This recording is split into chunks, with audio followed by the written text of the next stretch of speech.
Hi అండి. ఈరోజు video అయితే మీకు సుబ్రహ్మణ్యేశ్వర స్వామి టెంపుల్ ప్రతిష్ట వీడియోలు అయితే మీకు చాలా షేర్ చేశాను. ఆ ప్రతిష్ట అయిన తర్వాత అప్పటి నుంచి ఇప్పటి వరకు టెంపుల్కి వెళ్ళడానికి అస్సలు కుదరలేదు. ఇవాళ ఏదైనా సరే మంగళవారం సుబ్రహ్మణ్యేశ్వర స్వామి అభిషేకం చేయించుకోవాలని నిర్ణయించుకున్నాను. తీరా వెళ్ళిన తర్వాత ఈరోజు సుబ్రహ్మణ్యేశ్వర స్వామికి ఇష్టమైన కృత్తికా నక్షత్రం అంటండి. చాలా మంచి రోజు అంట. అనుకోకుండా మేము అభిషేకానికి అయితే వెళ్ళాము. అక్కడికి వెళ్ళాక తెలిసింది. అలాగే చాలామంది ఫోన్లో కూడా పెట్టారు, ఇవాళ సుబ్రహ్మణ్యేశ్వర స్వామికి ఇష్టమైన కృత్తికా నక్షత్రం అని. ఇంకా ఆ స్వామివారిని ఎప్పటి నుంచో చూడాలనుకుంటున్నాను. ఎందుకంటే అభిషేకం ప్రతిష్ట అయిన రోజు వెళ్ళాము. అప్పటి నుంచి మళ్ళీ వెళ్ళడానికి నాకు అసలు కుదరలేదు. ఇంకా ఈ రోజైతే ఎలాగైనా వెళ్ళాలని స్వామివారి దర్శనానికి అయితే వెళ్ళాము. ఇంకా ముందుగా అయితే ఇక్కడ నవగ్రహాలని దర్శనం చేసుకోకండి. గుడికి మనకి వెళ్ళగానే ఎంట్రన్స్లో ఇలా మనకి నవగ్రహాలు అయితే కనిపిస్తాయి. తరువాత మనకి సుబ్రహ్మణ్యేశ్వర స్వామి దర్శనం అయితే కలుగుతుంది. మనకు గుడిలో అడిగి పెట్టగానే ఇంకా ఆ సుబ్రహ్మణ్యేశ్వర స్వామి దర్శనం చేసుకున్న తర్వాత మనకి కింద నవనాగులు ఉంటాయండి. ఆ నవనాగులు కూడా దర్శనం చేసుకొని తర్వాత గజస్తంభం చూసి గజస్తంభాన్ని కూడా దర్శనం చేసుకున్నాక ఆలయ ప్రదక్షిణం చేసిన తర్వాత మనం గర్భగుడిలోకి అయితే లోపలికి వెళ్ళిపోదాము. లోపలికి వెళ్ళగానే ముందుగా మనం వినాయకుడి దర్శనం అయితే చేసుకోవాలి. తరువాత మనకి గణపతి దర్శనం అయిపోయిన తర్వాత సుబ్రహ్మణ్యేశ్వర స్వామికి ఆవు పాలు కానీ ఇలాగా అభిషేక సామాన్లు అన్నీ పట్టుకెళ్తే లోపల మీకు గర్భాలయంలో స్వామివారి అభిషేకం చేస్తారు. మనం ఎన్ని రకాలు పట్టుకెళ్ళినా సరే ఆ స్వామివారికి మంగళవారము బుధవారము అలా స్వామికి ఇష్టమైన రోజుల్లో అభిషేకం అయితే జరుగుతుంది. మీరు స్వయంగా స్వామివారికి అవన్నీ సమర్పించుకొని అభిషేకం తిలకించండి. ఈరోజైతే నాకు చాలా హ్యాపీగా అనిపించింది. ఎప్పటి నుంచో వెళ్ళాలనుకుంటున్నాను, ఈరోజు వెళ్ళగలిగాము. అందులో ఆషాఢ మాసము మంగళవారము స్వామివారికి ఇష్టమైన కృత్తికా నక్షత్రం రోజున చాలామంది వచ్చారు. అసలు గుడి ఖాళీ లేదండి అభిషేకం చేయించుకోవడానికి. ఇంకా అభిషేకం అయితే చూడండి. తర్వాత మీకు వీడియో లాస్ట్ వరకు చూసి వీడియో లైక్ చేసి అలాగే సబ్స్క్రైబ్ చేయండి. ఎవరికైనా వీడియో షేర్ చేయాలంటే కంపల్సరీగా షేర్ చేయండి. వీడియో లైక్ చేయడం మర్చిపోవద్దు. సుబ్రహ్మణ్యేశ్వర స్వామి అభిషేకం అయిపోయిన తర్వాత మీకు దాని పక్కనే మీకు అయ్యప్ప స్వామి టెంపుల్ ఉంటుంది. అయ్యప్ప స్వామిని కూడా దర్శనం చేసుకుని ప్రసాదం తీసుకుని ఇంకా మేము ఇంటికైతే బయలుదేరాము. ఇంకా స్వామివారి అభిషేకం అయితే పూర్తిగా తిలకించండి. పంచామృతాలతో జరుగుతుంది. అలాగే స్వామివారి హారతి కూడా తీసుకోండి.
प्रत्यक्षं ब्रह्म वदिष्यामि असं वदिष्यामि सत्यं वदिष्यामि सम्मानामि तद्भक्तानामि तद्मान् तद्भक्तानां तद्भक्तानां ॐ शान्ति शान्ति शान्ति सोनाभिषेकमस्तु अगाभिषेकमस्तु साम्राज्य पट्टाभिषेको अस्तु।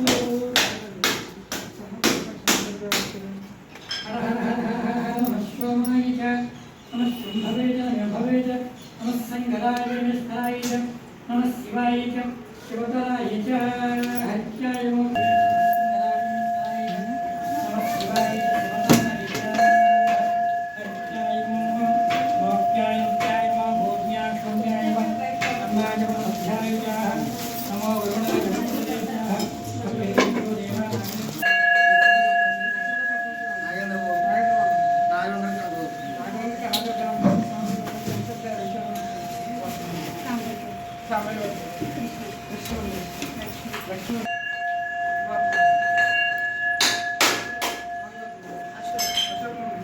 शुद्धाय नमः बुधाय नमः वासुदाय नमः कारणकृवे नमः टिकाशूरवे नमः नित्यवाहनाय नमः ऋषद्भुजाय नमः नेत्राय नमः शक्तिधराय नमः कुमाराय नमः कौमुदधर्मये नमः यामि बहुनिवासं शुद्धाः अर्घ्यं समर्पयामि नैवेद्यं ओङ्गूर्ध्वमश्वः प्रशान्तं नारिकेलसहित कदलीफलसमर्पितं समर्पयामि मध्ये मध्ये पानीयं समर्पयामि ताम्बूलाः पान्तु अक्षरान् समर्पयामि वेदाः मे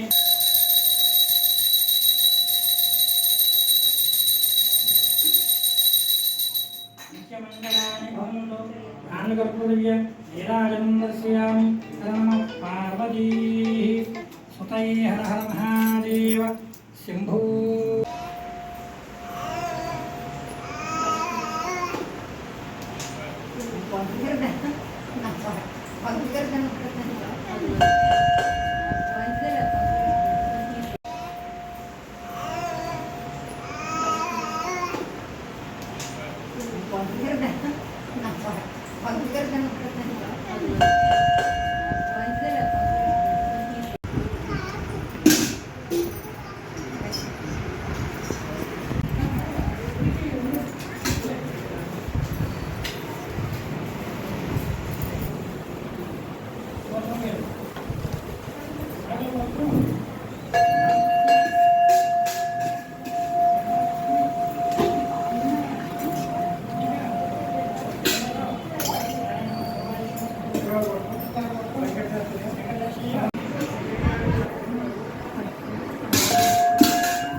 కొట్టాలి ఆయన అదే చెప్పి